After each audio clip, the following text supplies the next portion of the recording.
Hello everyone, welcome back to my channel.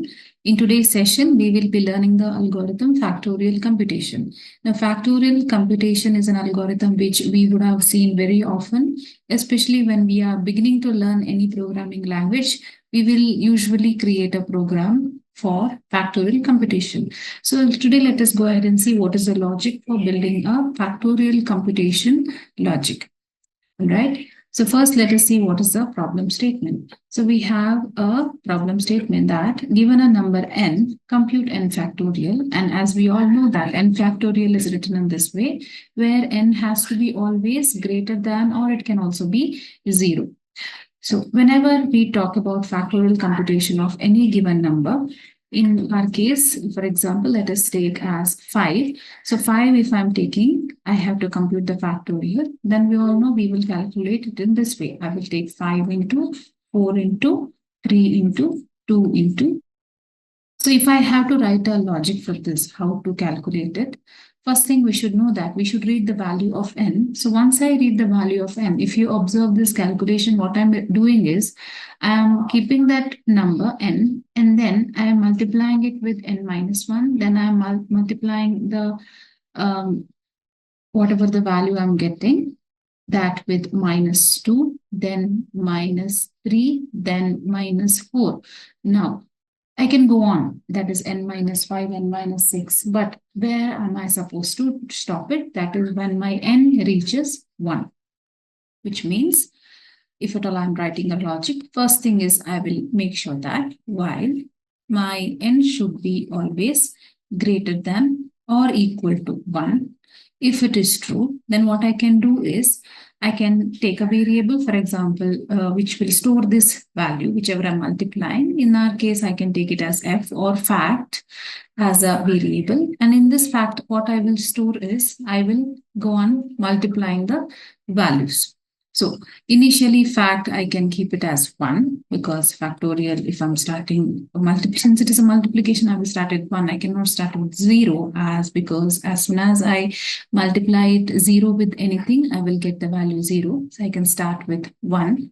Then I will say fact is equal to fact into n. Now initially my n value was 5. This is absolutely fine now because now initially now fact has 1 into 5, which is 5, which means we got this very first value. Now, how can I go to the next value? Next value, easily what I can do is I can decrement the n value. Now, when I decrement the n value, I will get 4.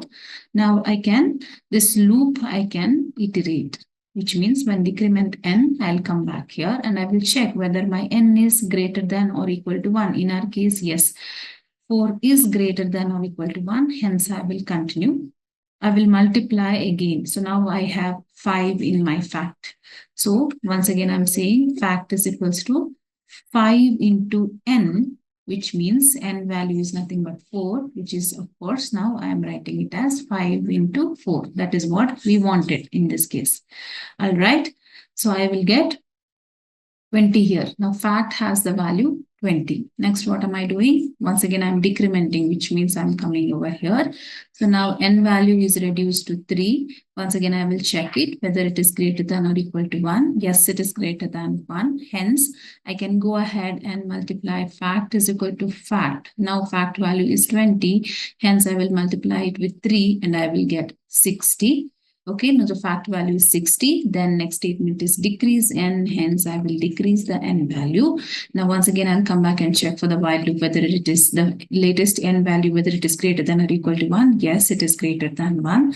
Hence, once again, I will go ahead and multiply fact is equals to 60 into 2, which is nothing but 120. Now fact has a new value, which is 120. And according to the next statement, I should decrease the n value to 1. Now that n is 1, I will go back and check while n is greater than or equal to 1. Yes, it is equal to 1. Hence, still I will go further and multiply. Fact is equals to 120 into the n value, which is nothing but 1. And I will get 120. Okay. And I'll decrement n. Now n value becomes 0. Going back and checking whether n is greater than or equal to 0. In this case now, n value is 0. Hence, this is false. I will come out of the loop. So I will no further calculate this. So after coming out of the loop, simply we can print the factorial value, whatever we have calculated, which is nothing but 20. Okay, this is very simple. Now, this logic is built simply on the basis of how we calculate the factorial. So, I calculate 3 factorial as 3 into 2 into 1. Hence, what I have done, initially I have taken the n value and I have gone reducing it. So, I am decrementing n and multiplying, decrementing and multiplying. Only thing is that here I am directly decrementing the n value without taking any other loop in order to iterate. I need not take any other extra variable. Only extra variable what I have taken is a factorial so that I can store the value whichever I am multiplying. All right. So that's all is the logic for that. Let us quickly see the algorithm. So if you see here, we will start and then declare the variable n and fact and then read the number n, whatever the value is. So whatever the factorial of the number you want to calculate, initialize fact to 1. This is important. You should remember, do not initialize it to 0 because if you initialize it to 0, all the values is going to end up becoming 0 as we are multiplying here. Right? Then I will take the n value and it should be greater than or equal to n. I've already explained you why. And then we will iterate these 2 steps. What are those steps? In these steps, we will say that fact is equal to fact into n. And then we will decrement the n value by 1 at each iteration. So we will continue looping here until we reach n is equals to 0. Okay, so once it happens that, we will come out of the loop and directly print the factorial value and we will end the algorithm. That's all is your factorial number computation. All right. So I hope this session is understood. Thank you for watching, students. Please subscribe my channel. Thank you.